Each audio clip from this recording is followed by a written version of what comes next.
Hello everyone. Today we're going to show you how to set up continuous integration using Jenkins. In this tutorial, we'll be showing you how we tested both the back end and the front end for this website that you're seeing here. So to start things off, we're going to download node.js.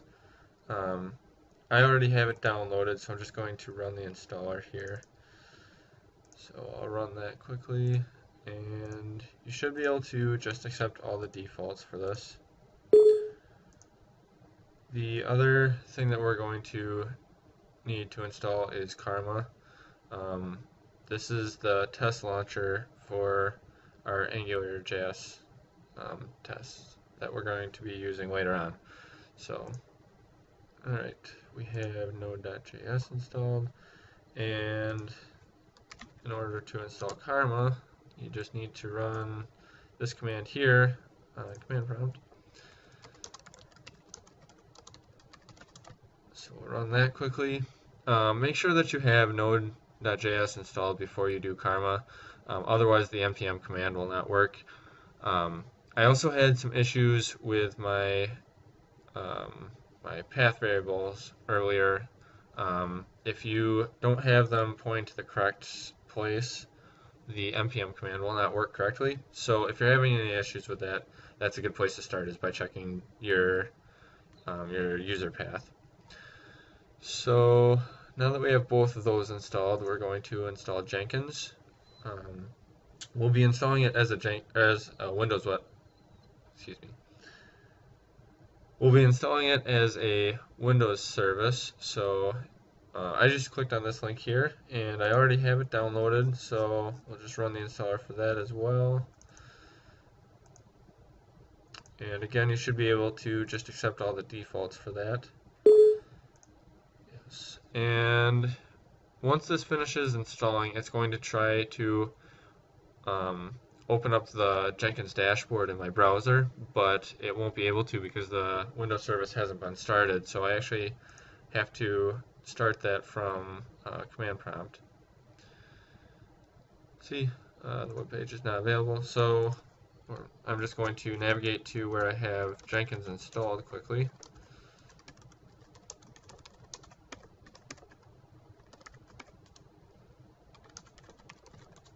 And here we can just run the command to start Jenkins.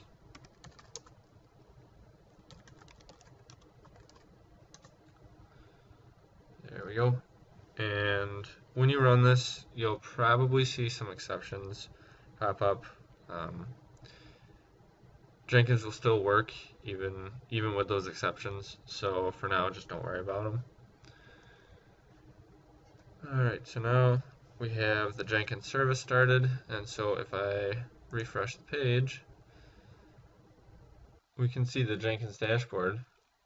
And if we go over here, we can see that there are a number of menu options available to us, and we are going to select which plugins that we'll be using. So we'll go into Manage Jenkins, and from there, Manage Plugins. We want to look at the list of available plugins and search for Git. Let's see, we need GitHub and also the Git plugin. Because we chose to use GitHub as our repository for our code. So I will click download now and install after restart. And you'll probably want to have this restart Jenkins option selected and also have the auto refresh enabled. Otherwise you might get stuck on this page, and that could take a while. So now we see that Jenkins is restarting, and once it's started back up, we will have those plugins available for us to use. At this point, oh yeah, we still gotta wait for Jenkins to restart. So once this is restarted, then we're going to have Nate take over, and he's going to explain a little bit more about how we configure Jenkins to actually run our tests.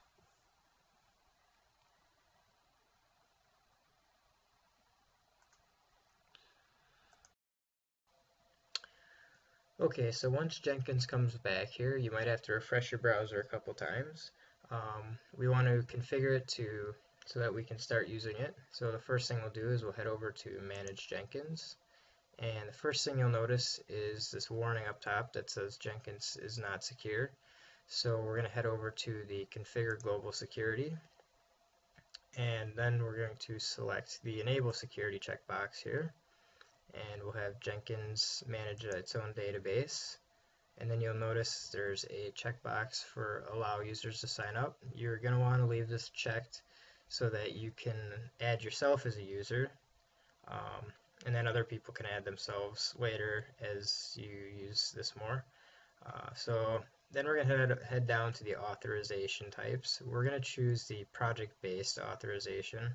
This will allow us to select who has privileges on a project basis instead of who has privileges on Jenkins as a whole.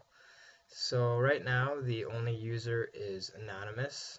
So that's anybody who logs on or anybody who comes here to this site Jenkins is hosting here. To add a new user, we just click on the box down here and just type in the name of the user. So I'll just type in my name and click add. So then my name shows up in the grid down here, and to give myself the admin privileges, I can just click on the button over here, and then we're just going to come down and save our changes. So now Jenkins is going to bring us back. It's going to log us out because not everybody has privileges anymore, so now we have to create a new account. So type in the username that you created, and then give yourself a password. I'm just going to use something simple here. And then you can give yourself a different name if you want. And I'll use my MSOE email address as my email address for my user, and I'll click sign up.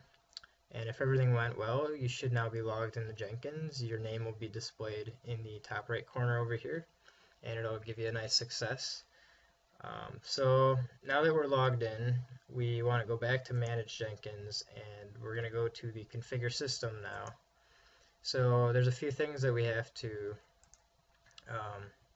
take care of in the configuration so that Jenkins knows where everything is. The first thing you'll notice is the home directory, so that just points to wherever you have your Jenkins installed. You can add system messages, which are basically just messages that you want to give to any of the other users. Like if you're going to do some maintenance or something, you can just kind of post that kind of stuff. Then the number of executors is the number of builds that Jenkins can run at one time, so we have it limited to 2 right now. We're going to scroll down here a little bit, and we're going to go to where it says Git. So you have to have the path set up to your Git executable somewhere. So Ben has his Git installed in his D drive here, so I'm just gonna copy and paste this location, or not, and then we're gonna add this to this path down here, and then we'll scroll down a little farther. You can change your Jenkins URL. For now, we're just gonna leave it as our localhost, the default.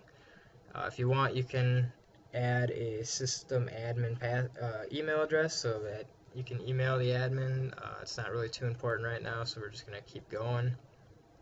And then down here, we will set up our email notifications so that whenever a build fails or when a build goes from failing to stable, it will notify whoever we feel is important. So if you click on the SMTP server box, I'm just going to use one of my Gmail accounts. So the SMTP server for Gmail is just going to be smtp.gmail.com. So we'll enter that in. And then the default email suffix is just @gmail.com. So I'll enter that in there. And then we're going to click on the advanced button over here, and it'll give us a few more options. So the SMTP port for that is going to be 465, and the reply email address. You can just, if you want to have a reply or not, it doesn't really matter. I'll just type in my Gmail that I'm going to use here. And then you'll also see is this GitHub webhooks. We're not going to go into that right now, but that is for if you want GitHub to let Jenkins know whenever somebody's committed code, and then it'll automatically tell Jenkins to start doing a build. In order to do that, though, you're gonna have to, if you have a firewall up, you're gonna have to open up a port to allow GitHub to access Jenkins. So we're not gonna do that right now. Okay, so once we have that filled out, we also want to add the use SMTP authentication. So then this is going to authenticate my account. So I'm going to use my Gmail account again. And then this is going to be, I actually have to put in my password for that account so that it will know to go, so that it'll log in basically as me so that it's able to send out emails. So I'm just going to type in my password quick.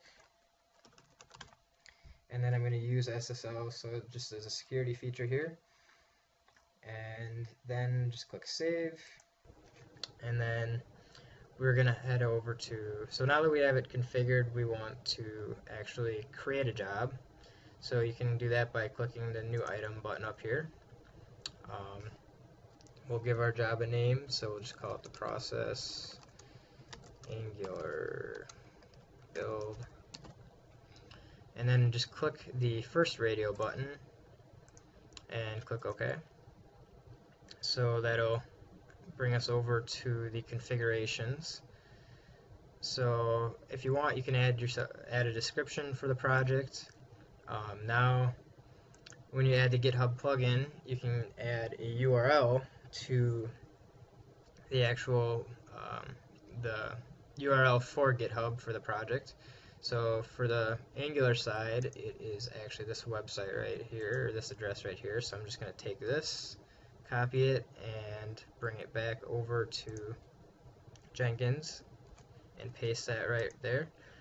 So basically that's just going to add a quick link on the side, on our side menu, to quickly access GitHub if we want. And then we're going to scroll down to the source code management, and we're going to select Git since we're using GitHub. And now we are going to want to grab the actual clone URL, which can be found over here. So if you just click this button, it'll just copy it to the clipboard for us, and we'll head back to Jenkins here, and we'll paste our URL in. So if this is a accurate URL or a URL that works, Jenkins will, the notification that says it doesn't work will go away. If there's any issues with it, there will be a red text down here telling us that there's a problem. Since this repository is public, we don't need any security credentials, but if you did have a private one, you can just click to add your credentials.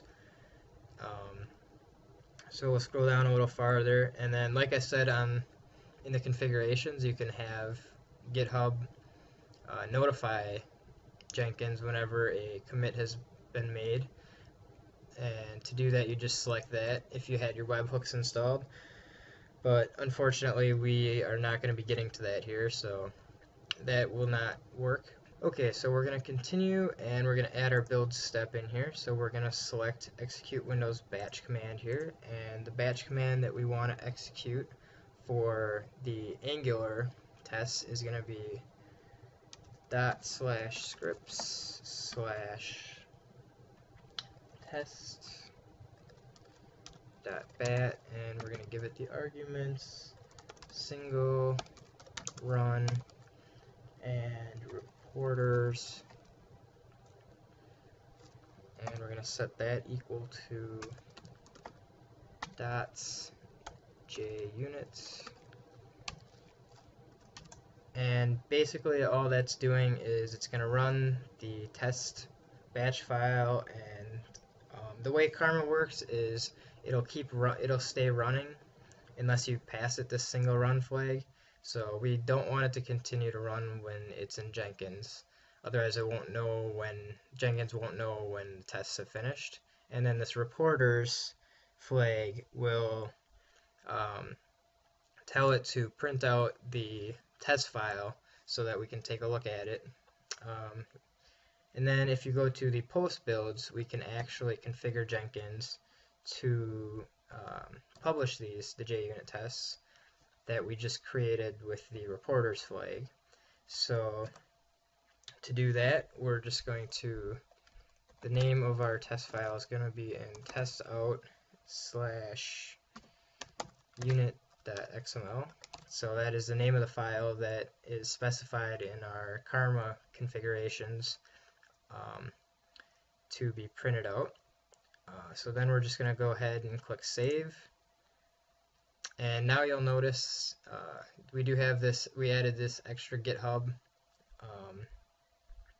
link here, and this is like I was talking about before, where if you click on it, it'll bring you to the repository that you specified. And now, right now we don't have it set up to run on an incremental timer or any pushes. So we're just going to go ahead and select build now to see if everything is working correctly here. So if you click that, and then you can see the build will show up down here. So if you click the link on that, you can see the console output as it's building. You'll find out that Karma is not a recognized command, and the reason for this is because Karma is, when it installs, it actually installs as a user variable, and Jenkins runs as a system on the system. So it will not actually recognize any user variables. So the first thing we will need to do is we're going to head over to the control panel and click on System here, and then Advanced Settings, and then go to our Environment Variables, and then scroll down so you see Path. So it should say something like this app data roaming npm. So just copy that, and then you're going to want to come down to the system variables, find your path in here, and then click edit, and then put a semicolon and paste it in. I already did that, as you can see. So I'm just going to click OK. Once you do this, you're going to have to restart Jenkins so that it knows to find that.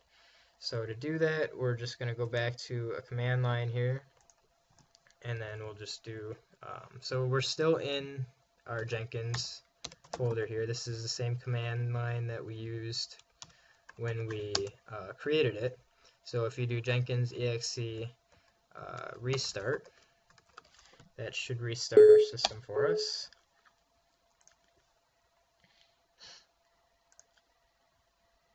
So we'll just wait here a second and see if Jenkins will restart. So takes a little bit for Jenkins to get going again.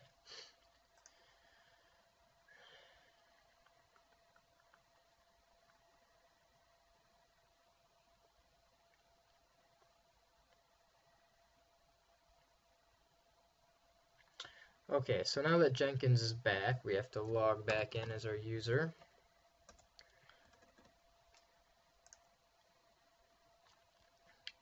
Alright, so now that we're back in the system, we'll just quick check to see if the path variable shows up. So if we go to system information, you should be able to you can look at the Java library path here, and at the end of it you should now see the app data roaming npm path that we just added. So hopefully that's working now. We'll go back to our project here, and we'll go ahead and build it again. We'll get another build over here going, and we can check the console output, so it's working.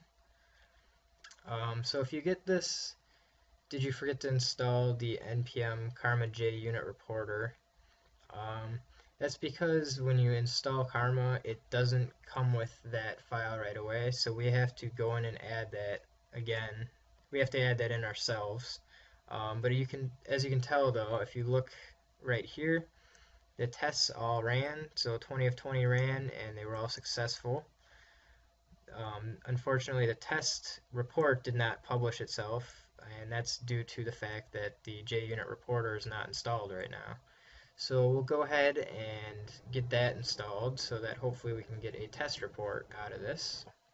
So I'm going to open up a command prompt, and I'm going to head over to our directory where npm is installed, and that is actually in the users. So if you go users, and then it should be your username, and then from there it is going to be in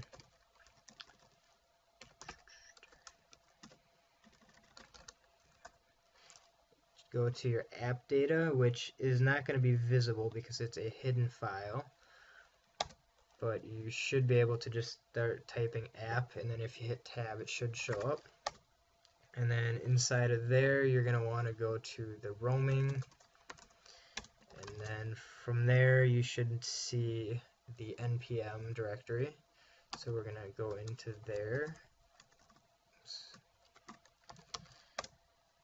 And you'll then go to the node modules, and there you should see all of your Karma modules. So we're just going to do an npm install in here of the Karma JUnit reporter. So now it should be visible from the path variable. Just check to make sure it's in there, and it is. So we will go ahead and we'll see if we can run our project again and see if we can get the test results to publish. So go to the console output, and so far it doesn't have an error. It has finished building, so now we'll just see if it publishes our results here. So if you refresh the page, you'll see that it's a blue dot now, so everything worked out, and you'll see that there's a test results tab now. So you can see on top there's 0 failures and there's 20 tests. You can see like the duration, how long it took, which ones passed, and you can click on them and go through all the different tests. So that's pretty much it for that project. If we ran it again here, let's do that. It should log all of our test results and graphs. So as soon as this gets done running here, so this was also a success. So if we go to the test results again, or if we go to the project, you can see the test results trends. Obviously, because we didn't make any changes, it stayed the same all the way across the top, but it will start logging your test results so you can keep track and document that. So now we will head back. Now that we got that test running, we will go ahead and we'll try and set up the test for the back-end work. So we got, just do the process back-end, and we'll click on the top radio button again, hit OK, and then this is pretty much the same page here, so we'll just go to, this one is hosted by Josh here, so we'll grab this URL and we will enter that here. So that just gives us the little GitHub thing on our side menu, and then we'll scroll back down here, we'll select Git. So we grab our Git repository address down here, and then enter that here. The red should go away, so that means it worked. And we'll go back down here. I'm just going to click the build when a change is pushed, because In continuous integration, in true continuous integration, you would want to build every time that something's pushed. But like I said, we just didn't set up the hook scripts yet, so it's not going to do anything. There's some other options you have here. There's like the build periodically. You can set intervals for how often you want Jenkins to poll GitHub to see if there's any changes, or you can just do like nightly builds. But we'll just leave that for now. And then so we'll go back down to build. We're gonna do execute batch command, and then for this one, it's going to be we're gonna run. Gotta select the box here. Gradle w dot bat and then test. So this should do all of our tests for us here. And then this one also makes a JUnit test report that we can find, so we will enter that in.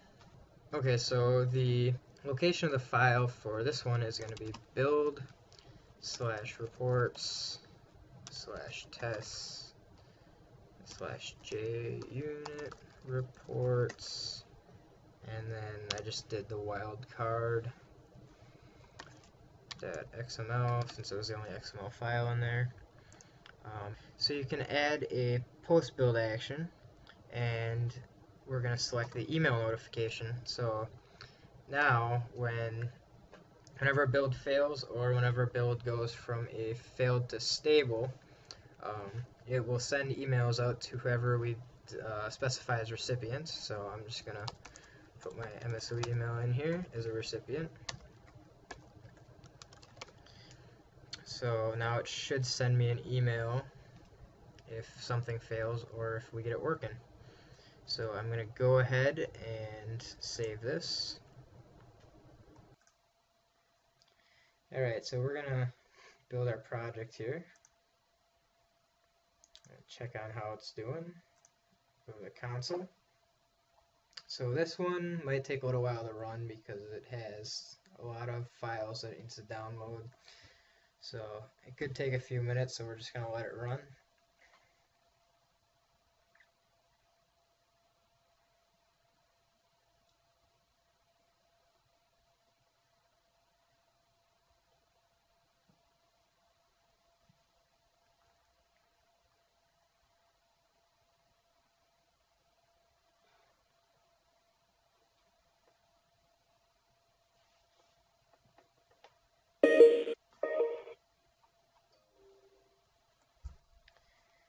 And then that noise was actually the email that got sent telling us that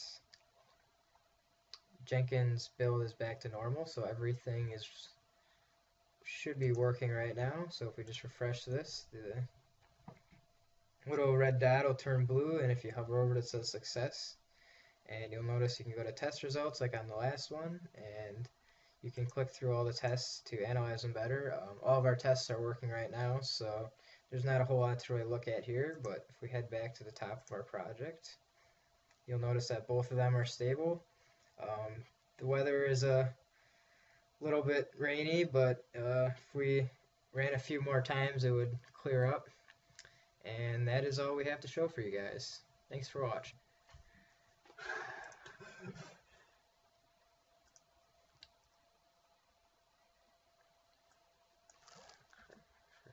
Stuff I'll check.